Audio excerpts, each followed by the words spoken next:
আমাদের গল্পের নাম হচ্ছে জ্যোৎস্নায় ফেরা। এটা রচনা করেছেন শফিকুর রহমান শান্তনু। আমার ওয়ান অফ ফেভারিট রাইটার।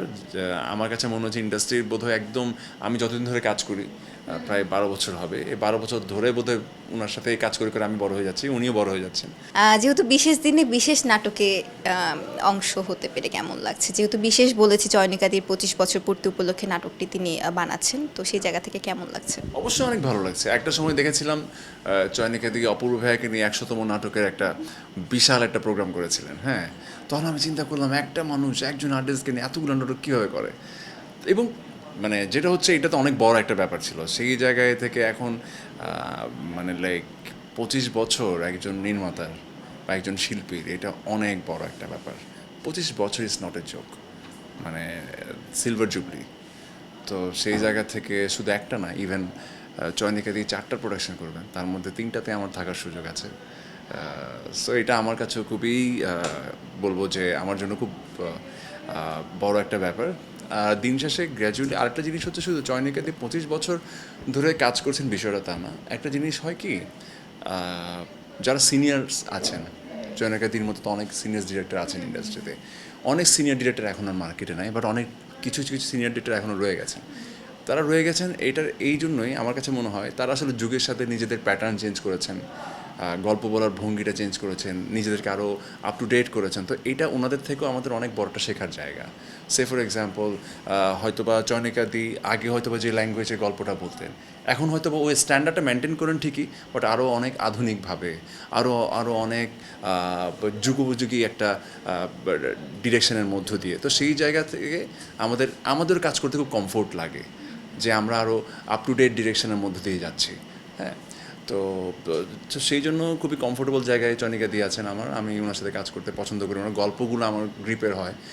আমি নর্মালি দেখা যায় কি, এক একজন ডিরেক্টরের তো আসলে ডিরেকশন দেওয়ার ধরন এক এক রকম।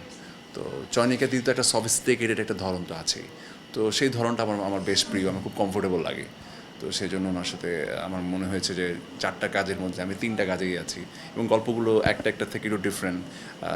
সো আমার কাছে খুব ইন্টারেস্টিং লাগছে। ইভেন প্রথম কাজটা আজকে করছি, গল্পটার নাম হচ্ছে জ্যোৎস্না কি জানি। আচ্ছা, আমার একটা প্রশ্ন, যেহেতু আপনি বললেন আক্ষেপ থেকে বললেন না ভালো লাগা থেকে বললেন আমি জানি না, যেহেতু 100তম পর্ব সে অপূর্ব ভাইয়াকে নিয়ে করেছে 100টা নাটক, সেখানে এবার অপূর্ব ভাইয়া আমি জানি না আছে কি না, যেহেতু বললেন ব্যাক টু ব্যাক 4টা ফিকশনের মধ্যে 3টাতেই আপনি আছেন, তো সেই জায়গা থেকে কি এটা অ্যাচিভমেন্ট মনে হচ্ছে, নাকি মনে হচ্ছে যে না এবার সেই জায়গাটা আপনি দখল করতে পেরেছেন? কেউ কারো জায়গা দখল মানে করতে পারে না।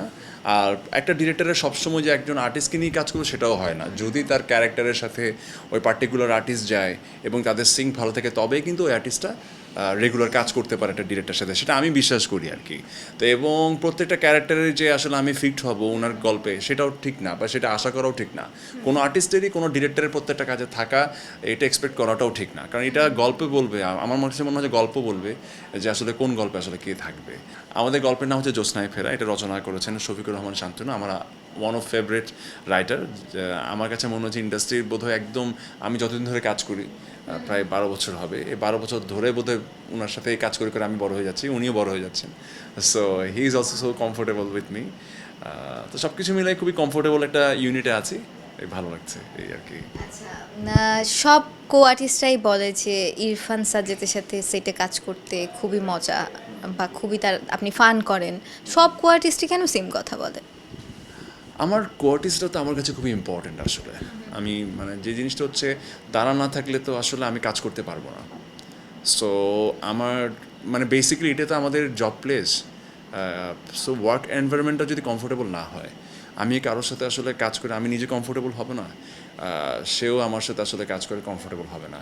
আর আমার কাছে মনে হয় যে আমরা যে কাজটুকু করি এখানে আমাদের ফিজিক্যালি অ্যান্ড স্পেশালি মেন্টালি খুবই রিল্যাক্স থাকা খুবই জরুরি। কারণ খুবই স্ট্রেসফুল কাজ যাই তো, যে কদিন শুটিং করি, তো তখন আসলে যদি নিজেদের মধ্যে সারাক্ষণই খুব সিরিয়াসনেস নিয়ে থাকি, তাহলে আসলে কাজটা আমরা এনজয় করার সুযোগটা হারাই ফেলি বলে আমি মনে করি আর কি। যেহেতু আমি বিশ্বাস করি, আমি অ্যাকচুয়ালি কাজটা এনজয় করতে চাই যখন আমি অভিনয় করি, তখন দেখা যায় হচ্ছে আমার কর্টিসের সাথে সেটা যেই হোক খুবই কমফোর্টেবল জায়গা থাকাটা আমি প্রেফার করি আর কি, সেটা ডিরেক্টরের সাথেও। হ্যাঁ, কারণ সেটা না হলে আসলে কাজ করাটা খুব কঠিন। হয়তো বা সেই জায়গা থেকে অনেকে বলে, but definitely I do respect all of my co artist. আচ্ছা, এবার একটু জানতে চাই, যেহেতু বেশ জাস্ট কিছুদিন আগে একটি নাটক ভীষণ ভাইরাল হয়েছিল, দর্শকরা ভীষণ পছন্দ করেছে, নাটকের নামটা বলছি না। তো পরবর্তী নাটক নিয়ে কী প্রত্যাশা? দর্শকরা কি অতটাই ভালোবাসা এই নাটকটিতেও দিবে কিনা? এইটা আসলে বিচার করবে অডিয়েন্স।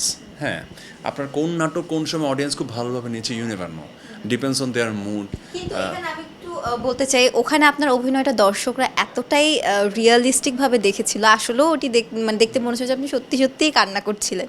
তো সেই জায়গাগুলো থেকে কি মনে হয় যে এইখানকার অভিনয়টা দর্শকরা কতটুকু রিয়েল ভাবে গ্রহণ করে? প্রত্যেকটা নাটকের প্যাটার্ন তো ডিফারেন্ট।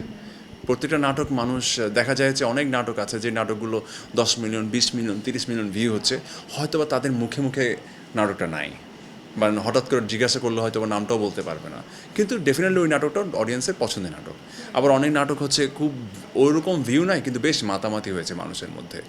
সো আমি যেটা বলতে চাচ্ছি সেটা হচ্ছে স্ক্রিপ্টের প্যাটার্ন তো আসলে ডিফারেন্ট হয়। এক একটা স্ক্রিপ্টের ধরন একরকম, এক একটা গল্পে আমাকে চরিত্রের জায়গা থেকে অভিনয় করতে হবে এক এক রকমভাবে। তো এই গল্পটা আসলে যদি আমি বলি, এই গল্পটা হচ্ছে মানুষের, আপনি যদি ওই অর্থে আমার যে গল্পটার কথা বলছেন ওই গল্পটাও কিন্তু একদিনে, বা ওই ক্যারেক্টারটাও কিন্তু একদিনে এত মানুষকে একসাথে একদিনে হুক করেনি। প্রায় 3-4 মাস অন এয়ার হয়ে যাওয়ার পর অডিয়েন্স যখন খুব ভালোভাবে ক্যারেক্টারটার সাথে অ্যাটাচড হয়ে গিয়েছে, তখন আপনি যখন একটা ক্যারেক্টারের সাথে খুব ভালোভাবে না মানে একদম অ্যাটাচ হয়ে যাবেন, তখন ওই ক্যারেক্টারটা কান্না করলে না আপনারও কান্না আসবে। সো সিঙ্গেল নাটকে আসলে ওই অ্যাটাচমেন্টের সুযোগটা কম, যেটা একটা সিরিজে আছে। একটা সিরিজে তো অনেক দিন ধরে আপনি একটা ক্যারেক্টারকে দেখতে দেখতে তার সাথে আপনি আত্মস্থ হয়ে যাচ্ছেন। হ্যাঁ, তার প্রতি আপনার একটা ইমোশনাল অ্যাটাচমেন্ট তৈরি হবে। সিঙ্গেল নাটকে কিন্তু ওই যে 60 মিনিটের কন্টেন্টে আপনি শুধু ওই 60 মিনিটেই গল্পে থাকছেন। সো এখানের মধ্যে যতটুকু সম্ভব আর্টিস্ট আপনাকে ভাবানোর চেষ্টা করে, ডিরেক্টর আপনাকে ভাবানোর চেষ্টা করে, রাইটার আপনাকে ভাবানোর চেষ্টা করে, বা যতটুকু অ্যাটাচ রাখা যায় আপনাকে সেটা চেষ্টা করে ওই 60 মিনিটের মধ্যে। সো এখানে হয়তো সবসময় ওই সুযোগটা থাকে না। তো যে কারণে আমার কাছে মনে হয় যে ওইটা অনেক বেশি ব্লাস্ট আউট করেছিল। আর এই ধরনের গল্পগুলো তো আসলে একটু মেসেজ নির্ভর, একটু সফিস্টিকেটেড, একটু একটু লাইফ নির্ভর গল্প। এখানে দেখা যায় হচ্ছে ওই অর্থে হয়তো বা ওভাবে ক্লিক না করলেও ডেফিনেটলি মানুষের মনের মধ্যে একটা স্পেশাল জায়গা তো নেবেই। আচ্ছা, যেহেতু নাটক নিয়ে কথা বলছিলাম, তো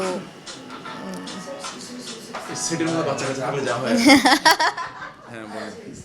আচ্ছা, যেটা বলছিলাম যে আবারও বড় পর্দায় কবে দেখা যাবে ইরফান সাজ্জাদ? এটা আমি ঠিক জানি না।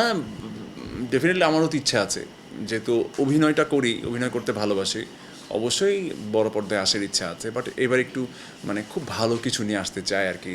এখন সেটা যদি ভালো কিছু না হয় তাহলে একেবারেই আসতে চাই না, যদি ভালো কিছু হয় তাহলে অবশ্যই আসতে চাই। কারণ দেখা যাক কীভাবে কী হয় আর কি, নেক্সট ইয়ার হয়তো বা। দর্শকরাও মনে হয় একদম ভালো কিছু যেভাবে দর্শকদের মনে জায়গা করে নিয়েছেন, আমার মনে হয় দর্শকরা বেস্ট একটা বড় পর্দাতেই কাজ দেখতে চায় তারা। সবশেষে আমার দর্শকদের উদ্দেশ্যে কি বলবে? দর্শকদের উদ্দেশ্যে সবসময় এটা বলি যে আপনাদের কাছে আমি সবসময় কৃতজ্ঞ। আপনারা আমার কাজ ভালোবাসেন বলে, বা আমাকে ভালোবাসেন বলে এখন আমি কাজ করছি। যেদিন আমাকে ভালোবাসা বন্ধ করে দিবেন সেদিন হয়তো আমার কাজও বন্ধ হয়ে যাবে। So keep loving and give love to me, আমি যাতে আরও ভালো ভালো কাজ আপনাদেরকে উপহার দিতে পারি। থ্যাঙ্কস।